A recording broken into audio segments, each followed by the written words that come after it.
Hi gays, welcome back to my channel. And my name is Nadia. If you're an older man dating a younger woman, there is one mistake that will ruin the connection faster than bad sex, bad texts, or bad manners. And it's this.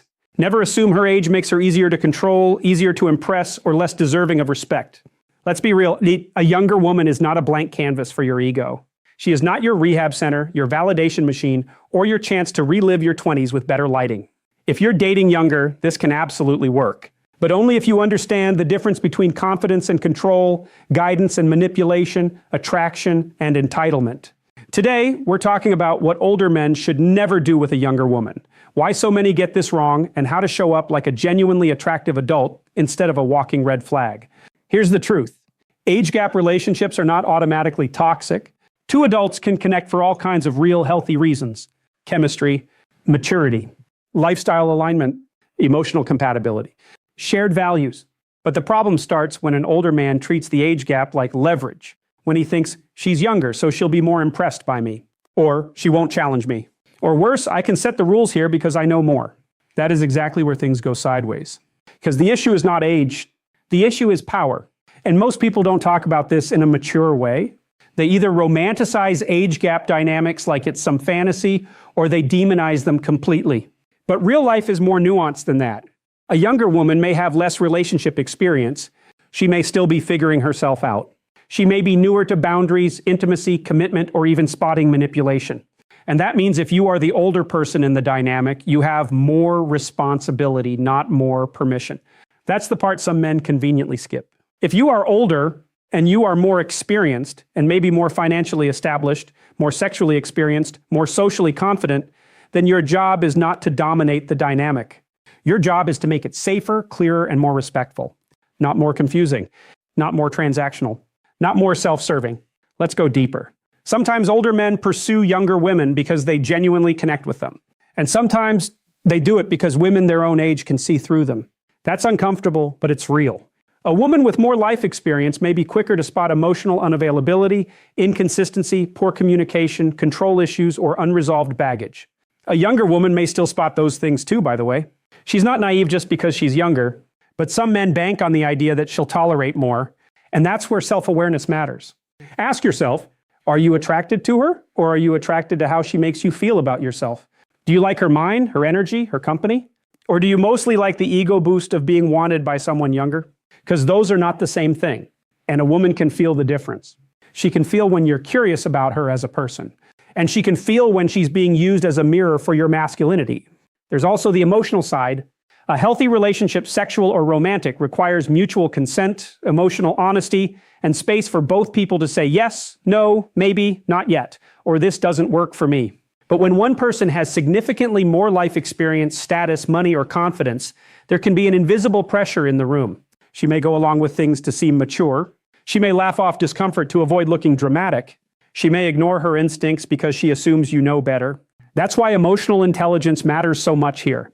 If you're older, you do not get points for being more experienced if you use that experience to rush intimacy, blur boundaries, or make her doubt herself. That's not sophistication. That's manipulation with better posture. And now let's add modern digital reality into the mix. Because today, relationships don't just happen in person. They happen through text, DMs, read receipts, late-night voice notes, Instagram follows, private photos, and the constant performance of being cool online. Some older men make the mistake of thinking digital pressure doesn't count. It does. If you guilt her for not replying fast enough, that's pressure.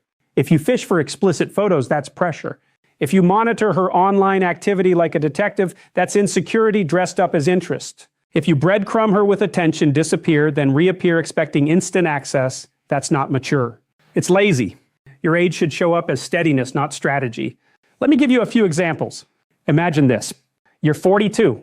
She's 24. You take her to a fancy restaurant, pay for everything, and spend the whole night subtly reminding her that you know how the world works. You correct her opinions. You talk over her stories. You frame your control as mentorship. That's not attractive. That's patronizing. A younger woman does not want to be interviewed for the role of impressionable girlfriend. She wants to be seen, heard, and treated like an equal human being. Or maybe this happens. You start dating, and because she's younger, you assume she'll be more sexually open, more experimental, or less likely to question what you want. So you push past her pace. You make jokes when she sets a boundary. You say things like, relax, or you're overthinking it, or come on, you're not a kid. No, consent is not the absence of resistance. Consent is active, comfortable, informed agreement. And if she seems unsure, hesitant, quiet, or disconnected, the answer is not to persuade harder. The answer is to slow down. Here's another one. You love the attention of dating someone younger, but you don't actually want the responsibility of a real connection. So you keep it vague. You say, let's not label this. You act affectionate in private and distant in public. You text when you're lonely, disappear when she needs clarity, and call her too intense when she asks a direct question. Here's the truth. That behavior isn't casual. It's confusing. And confusion is often a tool people use when honesty would cost them access. And then there's this version. You start policing her clothes, her social media, her male friends, or the way she presents herself online because you tell yourself you're protective. Most people don't talk about this, but control often enters a relationship wearing the outfit of concern. And it sounds like, I just don't want other guys looking at you.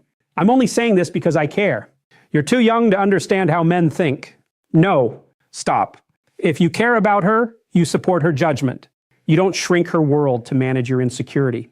So what should an older man do instead? First, lead with respect, not authority. Your age is not a crown. It's context. It should make you more grounded, more honest, and more accountable, not more entitled. Second, communicate clearly. If you want something casual, say that. If you want exclusivity, say that. If you're unsure, say that too. A younger woman is not better off with half-truths just because she's young. In fact, clarity matters even more when there's an age gap because ambiguity can quickly become imbalance. Third, never weaponize experience. Don't make her feel childish for having boundaries. Don't act like your past relationships make your opinions final. Don't turn every disagreement into proof that she's immature. Maturity is not about always being right. It's about being able to listen without needing to win. Fourth, be very conscious around sex and consent. That means checking in. That means respecting hesitation. That means not treating her lack of experience as an opportunity. A genuinely attractive man knows that mutual comfort is part of chemistry. Pressure kills trust. Trust builds intimacy. Fifth, respect her digital boundaries. Don't demand constant access. Don't treat private content like currency. Don't use social media to play games. And if she says no to sharing something personal, sexual, or emotional online, accept it immediately. No sulking, no guilt, no manipulation. Sixth, encourage her independence. This is a big one. A healthy older man does not want a younger partner to become smaller around him. He doesn't want her less ambitious, less outspoken, less social, or less free. He wants her safe enough to be fully herself. That's self-respect. And honestly, that's also what separates a man from a fantasy. Because insecure men want admiration. Secure men can handle reality. Seventh, check your motives regularly. Are you creating a relationship where both people can thrive? Or are you creating a setup where you hold the upper hand? Because if you need the power imbalance to feel desirable, the issue is not her age. It's your fragility. So if you're an older man with a younger woman, never do this. Never confuse access with admiration. Never confuse silence with consent. Never confuse youth with weakness. And never confuse your age with permission to control the dynamic. Let's be real. The most attractive thing about a man is not his money, his age, his experience, or his ability to say the right thing over dinner. It's emotional safety. It's self-awareness. It's consistency. It's the ability to make another person feel respected, not managed. Because a younger woman does not need you to shape her. She needs you to meet her as she is. Adult to adult, human to human. And if you can't do that, then you're not ready for an age gap relationship. You're just looking for a power advantage and calling it chemistry. If this video made you think, good, that's the point. Because the goal isn't to shame men. It's to challenge the kind of behavior that damages trust, intimacy, and self-worth. So if you want healthier relationships, better sex, deeper connection, and more self-respect on both sides, start here. Drop the ego, say the truth, respect the boundary, and act like the grown man you claim to be. If this resonated, subscribe, share it with someone who needs to hear it, and let me know in the comments. What do you think is the biggest mistake people make in age gap relationships? I'll see you in the next one.